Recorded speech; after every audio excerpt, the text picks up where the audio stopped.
Oh, I definitely am a foodie. Eating that food was just fantastic. I try to make Korean food at home, but a lot of the things that we had in Korea were just so out of the scope of what I can make that it was just great to eat it.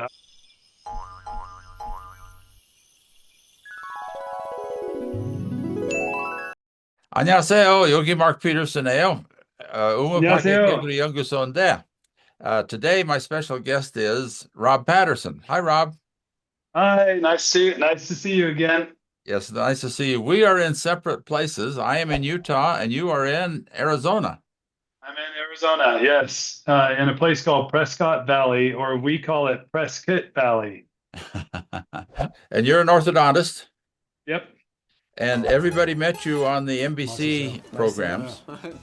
Yeah, and I feel like I got to meet a lot of people there too. It was great. Let me ask the first question. What did you learn on this trip that you hadn't known before? It's interesting because if I look back on it, I probably have learned a lot of things that I've forgotten. But coming into this trip, I have a different perspective than I did when I went, 25 years ago as a student in the summer school. And I would say probably the biggest thing that I took away from this trip is, I got a better understanding of the history, the wars that Koreans have had to go through to get to where they are now. Kind of the development of the culture and the importance of education in Korea. I feel like I knew a lot of that before, but the biggest thing that I gained this time was that I actually have more interest in history and culture and the things that make a people and their country. So I took a lot of that with me from this trip. We talk about the wars. We went to the War Museum, and the most impressive thing to me, and I think to all of us there, was that wall with the letter of the boy soldier.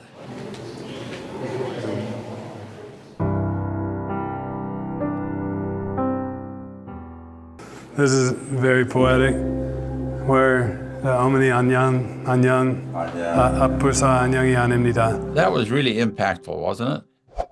Oh, I totally agree. Reading through that and piecing it out, it was so poetic, and it really got you into the mind of a soldier and the things they were going through, the things they saw, the difficulties that they were experiencing, and I can't even imagine being in a position like that.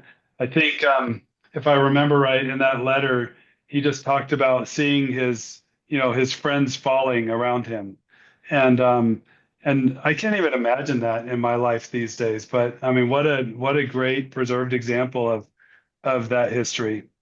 The thing that's most dramatic to me about that letter is the first line. It says, "Mother, I just killed a man."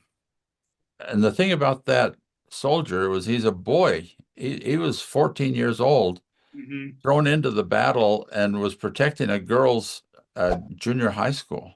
Was where the battle was taken. And I didn't know this at the time, but in looking up about it afterward, that letter was never sent.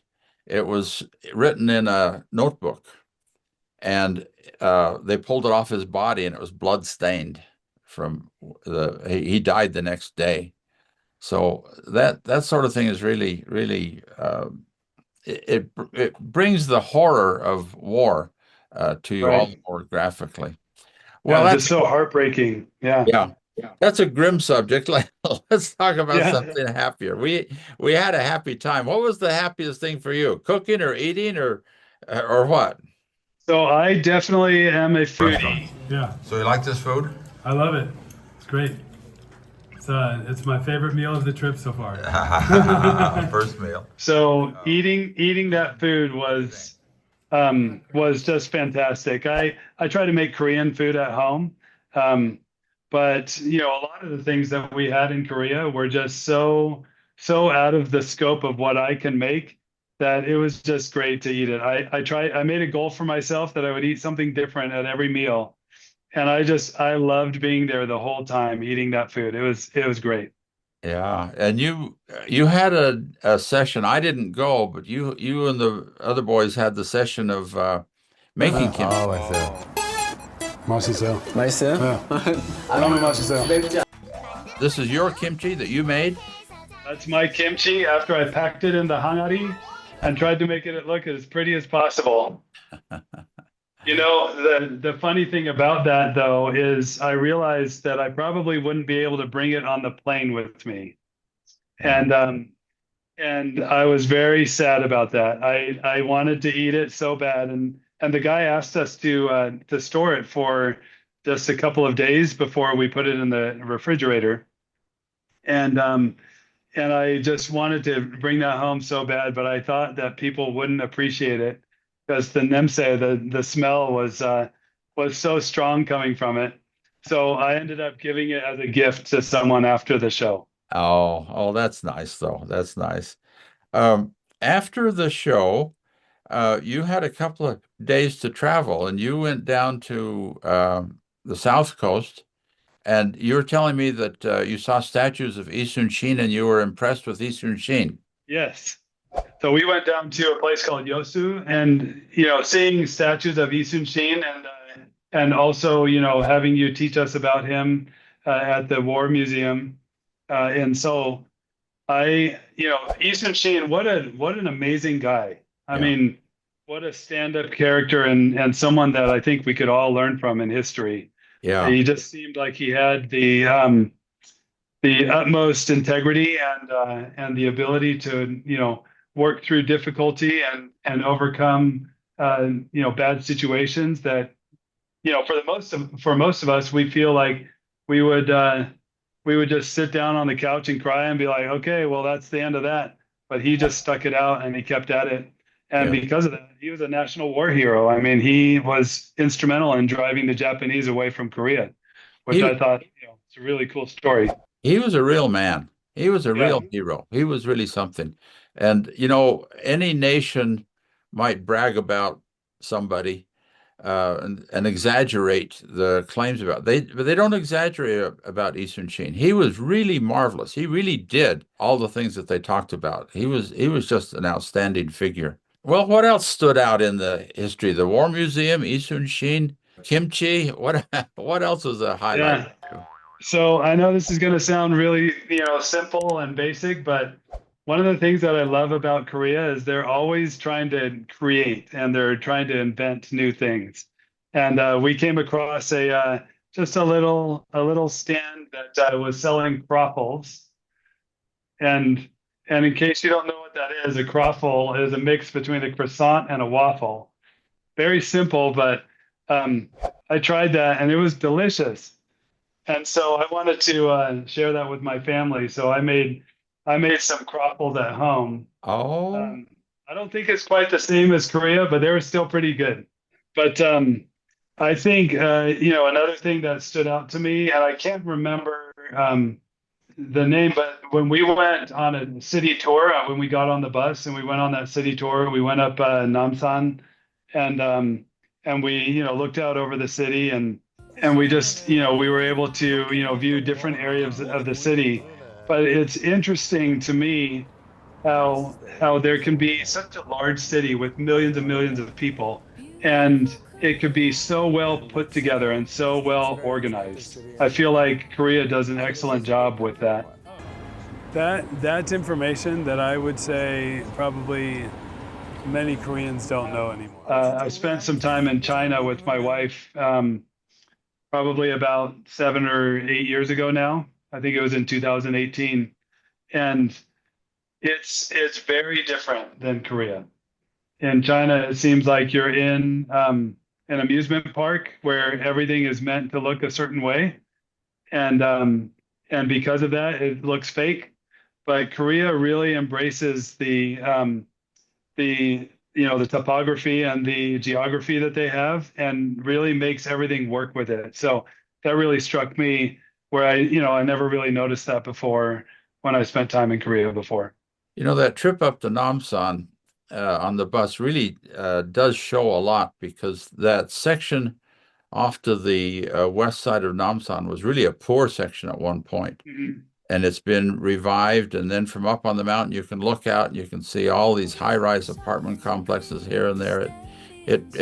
Seoul is really a beautiful city. really, when you Oh think. yeah, absolutely. Yeah, yeah. Well, what else did you enjoy? What else stands out in your mind from that trip? So I remember when we went to our summer school, and the first time we were in a couple of minivans, like small little minivans, traveling most of the day. I feel like every day, and we wanted to get to these different places, but it took so much time. And I actually remember one thing from you when you taught me that you don't have to turn off your engine when you pump gas, because no countries do that. And I remember that I took that with me. But this time around, we just hopped on a train. We hopped on that KTX, and we were there in a matter of minutes, like a couple of hours, where it would take us, 4, 5, 6 hours otherwise. But then I looked at the map of everywhere they go, and they go all throughout the peninsula, and I thought that was incredible. That is just a really standout thing to me. Also, this didn't happen on the 4 days that we were filming, but right afterward, one of the things that I told the filming crew is I'd love to go see a Korean baseball game. And so they were so nice and so gracious. One of the producers, she actually just bought us baseball tickets and got us there. Oh, And so Adam and I, we went to that baseball game after we were done filming, and it was so fun. I mean, it was probably the most fun baseball game I've ever been to. uh, And in the States, you have an announcer, they play the organ, because that's traditional. But most of the time, you're just sitting around waiting for plays to happen. yeah. In Korea, they have, songs and choreographed things, and they have cheerleaders, and they have, people waving banners, and it just goes back and forth, and it's so fun. It was amazing. Well, it was a great trip. It gave you a different perspective from what you had 25 years ago when we did our summer school program, huh? Oh, very, very much so. I feel like the majority of the time when we were in our summer school program, it was living in that really old town, and living that life with the two little convenience stores. Maybe not so convenient, but very different experience. And when we went this time, the level of advancement that had occurred was incredible. I mean, almost nothing was recognizable. Yeah, Korea has really changed a lot. I've heard many people say after coming back after several years that it's a completely different country. Right. Yeah, you can say that. Some things for the better, maybe some things not for the better. Yeah, yeah. It has its problems. You're a physician and you have 6 children. Right. What's your perspective on Korea's national suicide? I mean, I'm not talking about the suicide rate of children and some adults. That's very high. I mean, national suicide, the idea of not marrying, of not having children, of having only one. The birth rate is down to 0.55 in Seoul and 0.68 around the country. It's improved a little bit this last year. But, in another generation, there won't be that many mothers, and there cannot be that many children if you only have, see, for 100 mothers now in another generation, you'll only have, at a 0.6 birth rate, you only have 30 mothers. Right. And those 30 mothers in another generation will only have 6 mothers. So the population is dying. As a father of 6 children, what would you say to Korea? I would say shame on you. It's and it's interesting too, because before they started just having 2 kids each, before that, you could ask people in a generation and they would have 5 or 6 kids in their family, or Yeah. sometimes even more. Yeah. And so the bare minimum, just to keep the population the same, you need 2 kids per couple. Yeah. 2.1. Right. And having so few children per couple is just, I mean, it's like slitting your wrists and just watching yourself bleed out. It Yeah. really is sad.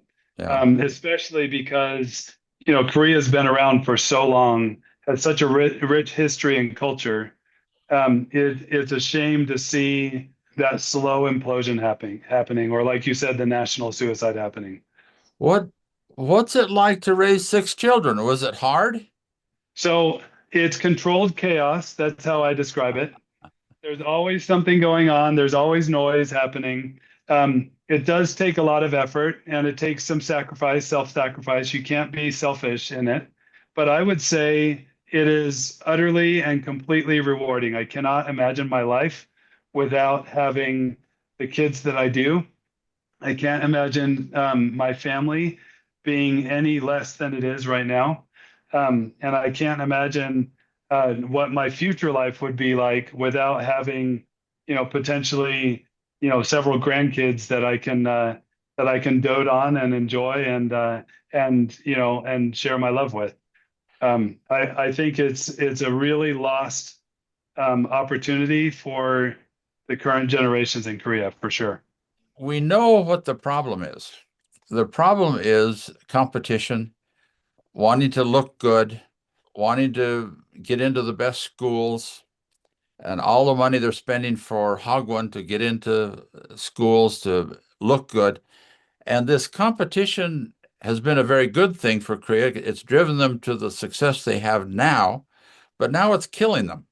And we know what the answer is. The answer is to tone down the competition and live a more egalitarian and happy and balanced life.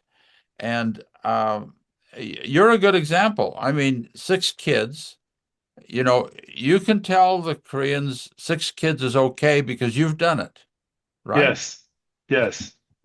You hear that, Korea? You hear that? Yes, you hear that? So I also don't live in a big fancy house. We have what we need. I don't try to have, a fast sports car or really fancy things around, because to me, my treasures are my family.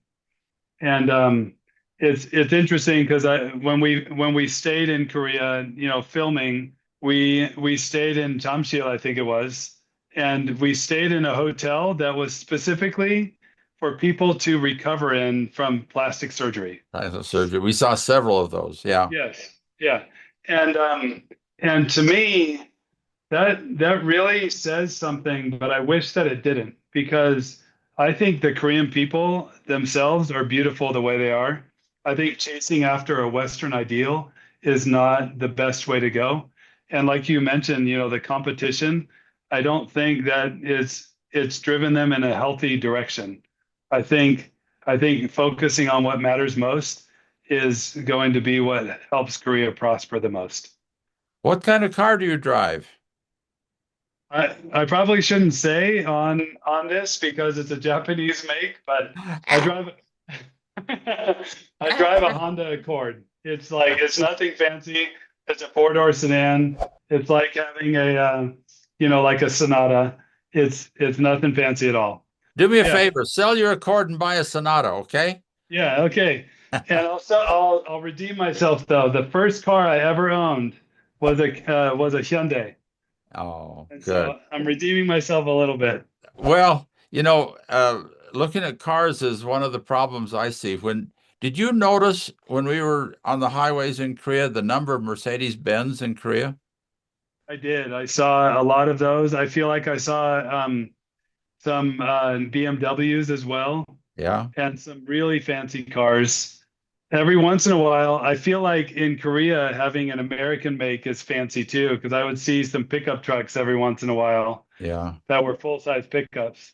Yeah. But yeah, I remember 25 years ago, there would be, Hyundai, Kia, Daewoo, but that was it.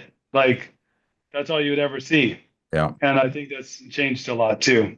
Yeah. I get sick every time I see a Mercedes-Benz because I calculated how much a Mercedes-Benz costs and how much it costs to send a child to Hagwon for the full career of a child. And it's about the same amount of money.